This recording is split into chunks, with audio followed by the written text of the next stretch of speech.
Assalamu alaikum wa rahmatullahi wa barakatuh. Ripinu hajaina. Allah subhanahu wa ta'ala mitantara ao anatin'ny boky masina al-Qur'anil Karim miteny manao hoe: rehefa ny olombelona ozy izy tonga eo aminy ny anjely ny fahafatesana maka ny fofinainy, de mangataka fepotona foy mba hiverenany ety ambony tany handeha amoany an'izany swadaka na ihany koa fanampiana ny olona sasany izany.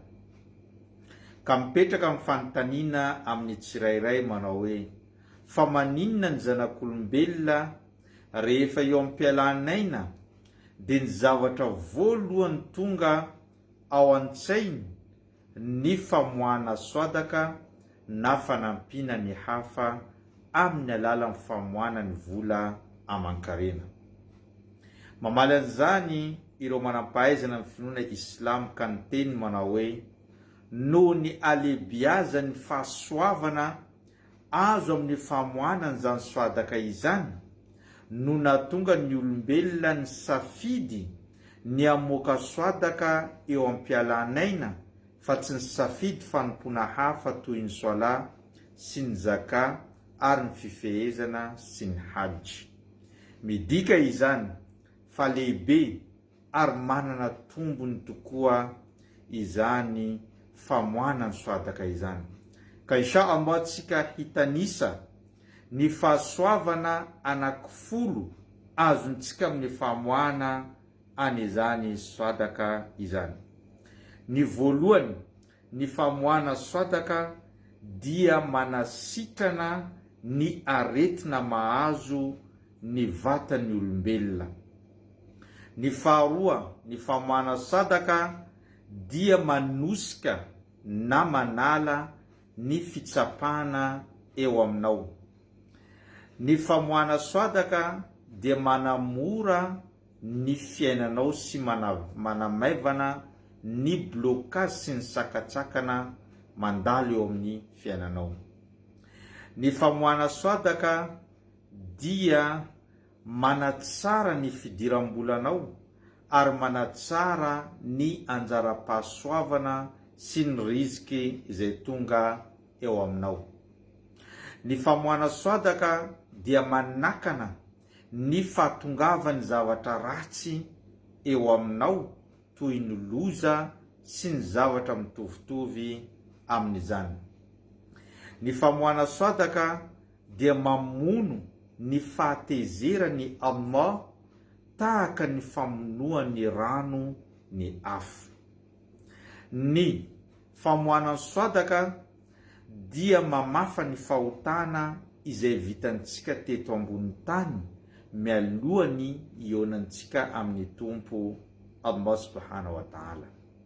Ary ny famoana swadaka dia azahoan'ny mpino silamo anankiray alokaloka eo ambany seza fiandrianan'ny tompo Zanahary amin'ny andro farany rehefa miamafy ny tara-pahazavany izany masoandro ka misy ny olona hifitry ny hatsemboana teo aminy.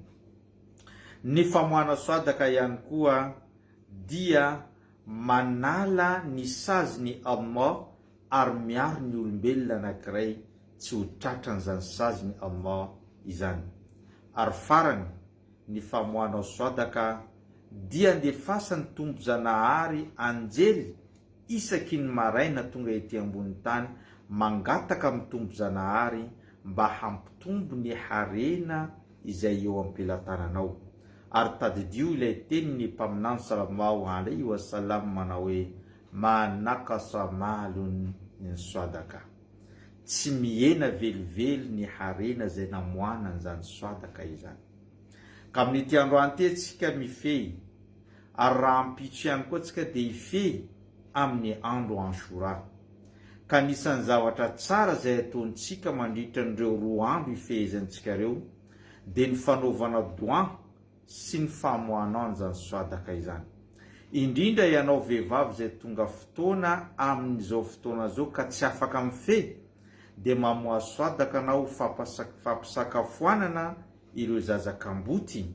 Amin'izay azonao le fahasoavany ny fifehezana izay nataony ireo zaza reo amin'izany fotoana zany, no sady azonao ihany koa ny fahasoavana anankifolo izay nitanisaintsika teo izay, sady azonao ireo fahasoavana folo ary azo fahasoavana tamin'ny fampisakafoanao zazakamboty izany, satria teneny ny mpaminany, zay nampisakafo ny mpifehivava dia ahazo valosoany izany fifehezam-bava izany ary tsy mihena ny valosoan'ilay mpifehivava.